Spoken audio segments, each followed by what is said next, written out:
Good morning. This is Navy Old Salt Gamer. I am back on my base on the moon. Everything is running smoothly. I'm going to try and keep this one to 5 minutes, but this one might run a little long. We're going to talk today about base expansion. And I'm going to jump up here and show you what I got going on. So this is my old base that I'm standing on, the starter base. And there's a million ways to expand your base. But I'd like to go one expansion and not have to worry about it. So I went, looks like 6 by 2 more. Now, the problems when you expand a base is if I just enclose this and bust out a wall, my pressure is going to drop below breathable level. So I enclosed everything and left this one slot open. There's a couple recommendations I have for you when you do it this way. Make sure you run a couple pipes so you don't have to worry about ripping out a pipe after you pressurize. Think ahead and put some pipes in here. Usually I do 2, one input, one output for maintaining atmospherics in the long run. And make sure you bring power in. I could run power from down here. There's other ways to get it in here, but I like to make sure I have access when I close this up. Now, I've been throwing oxide ice, a lot of it, into these 2 tanks. So as you can see, and I'm still got a ways to go yet, I think. I got 4.7 kilomoles in 2 tanks. That's a lot of air. I don't know if that's going to be enough to repressurize this room. So I'm going to go for a little bit. Now I'm going to pause this video. Just want to show you real quick. Oops, there we go. One other couple things here, actually. I'm just crushing the ice, but notice that this this air temperature is 25, right about where I want it. If I didn't change the setting, and you only have to run this once, change the setting of the ice crusher, this would be 15 degrees. It's a little too cold. So instead of heating the air, you change this setting right here. Notice that all I did in this program is alias the ice crusher to D0 and then change the setting to 25. That's around 25 C, 298K. So you change the setting to 298. And you only got to turn that on, set the D0 to ice crusher, turn it on, you can turn it right back off. Because once it's set, you don't have to worry about it. You notice, like I said, 24 degrees. That's it's a safe temperature to vent things. So I'm going to seal this up. One other quick note before I go and pause this. I have a regulator here. Now, I may change this to a valve, and I probably will. And I'll put a pressure analyzer here so I know once I turn this on what the pressure is in the pipe, and whatever the pressure is in the pipe, that's going to be what's in the room here. So I'll probably change that around, and I'll talk to you a little bit later about that. So I'm going to pause this here because I got to keep melting ice, and I want to seal that up, and then we'll get started. I'll be back.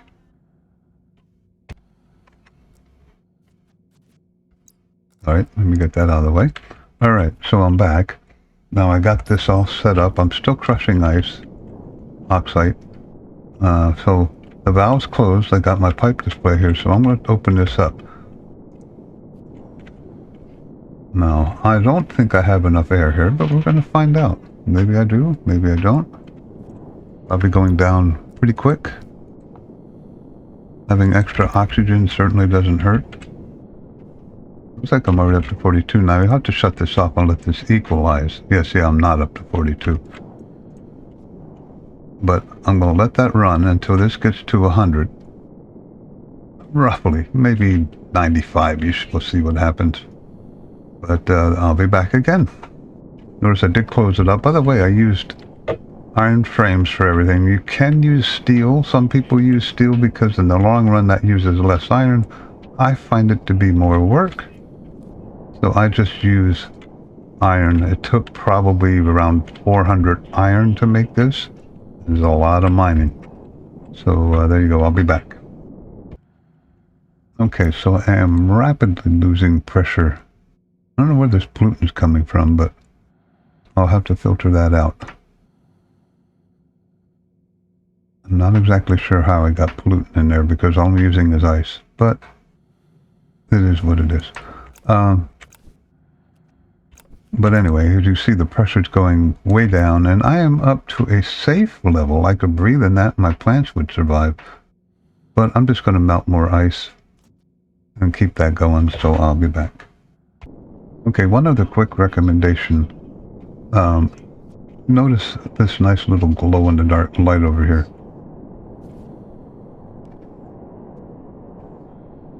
It's a beacon. If you've got to do a lot of mining like I just did, and you don't feel like switching the tracker in and out all the time, and turning that on and off, make yourself a beacon. It travels a long way, and it keeps you from getting lost. I've been doing a lot of mining, and it's a good investment. It uses power, but it's a good investment. You might have to see if it's hidden like that. If you just go up a little bit, it shows up. It depends on the angle where you're at and how far away you are. But that will show a very long way. And I just put it on the roof and leave it on. Let's see how we're doing here. I'd probably to throw more ice in here. More ice. Okay, so I'll be back. A couple quick notes while I'm still bringing this up. I'm almost up to 70 kPa inside. So we're making progress. A couple quick notes. This is obviously a safe pressure that I can open it up. One of the things is you want to check when you first pressurize this, is the pressure holding? If it's not, then you missed a frame somewhere. So since this is holding and going up, I know I'm completely sealed. That's very important when you first start to do this. If you do it this way, turn the valve on. Make sure the pressure is going up. Close the valve like I did, and make sure it's not going back down, because that tells you that you have an air leak somewhere. This is holding pressure and going up, so I know I'm good, and I'll be back. I'm back. I'm up to 80. I'm still going to be out ice, but for the purpose of this video, 80s are perfectly fine. I mean, 50 you could go with and grow plants, but I like to keep it around somewhere between 80 and 100. 80 and 95, actually. So, now you got it pressurized. Let's go inside. Now, all I have to do is hopefully, now there's going to be a little surge of air leaving. Hopefully, it's not a big surge of air, but we'll take out a wall in the middle here. So I'll get my wrench.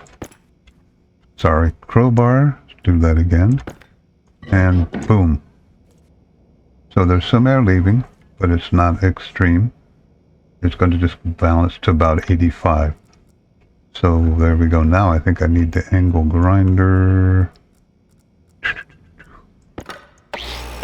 Okay, so, oops, my potato's rolling away. Come back here. Get over there. And we'll throw that there. So now I have my expanded room. I could rip out the rest of these walls, make some adjustments to like the locker and the light and other things. But there you go. I expanded my base, didn't decompress to a dangerous level. And that's pretty much it for this video. Now you may be wondering, why do I have the fire extinguisher sitting here? Am I going to start a fire? No, I'm not going to start a fire. The reason I did that is because I have potatoes growing, and my CO2 is now going down, as you can see, because there was no CO2 in the air that I released in here. So all this is CO2 is coming out. Look at this, liquid canister, liquid CO2. Now this is going to cool it off. That's okay. You throw that on the ground. You open that puppy up, and you get your CO2 goes back up. And the temperature, like I said, the temperature will go down, but I got enough air to displace that, so that's not a big deal. And this will eventually evaporate. and replenish my CO2. There is no source of CO2 other than combustion. And there you go, it's done. Other than combustion in your furnace on the moon. You could degas some ores, which would work too.